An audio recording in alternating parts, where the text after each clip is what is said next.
Well, next week, teams from around the state will be traveling here to take part in a vintage baseball tournament. And even if you're not a fan, you might enjoy this throwback version of the game. Jim Grimes has more in this week's Wins for Kansas.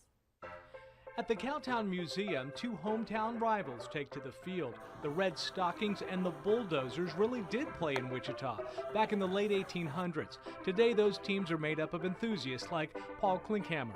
It's nice to kind of step back and remember a simpler time. Along with the vintage uniforms and equipment, the game rules are also old school.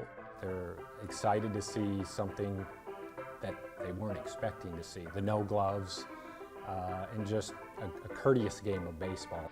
No gloves and no manicured fields. Along with a few changes to the rules, it's just as fun to play and even more fun for fans to watch. It's just as exciting as modern baseball is, just at a different kind of level and different rules, a little bit different rules, but essentially everybody's going to recognize it as the game of baseball. Klinkhammer says the league is open to the public and plays an important role in preserving our city's history.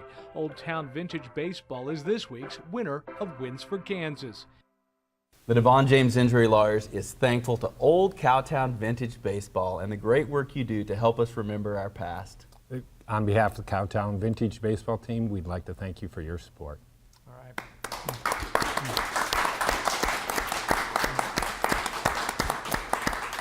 Jim Grimes, Kake News.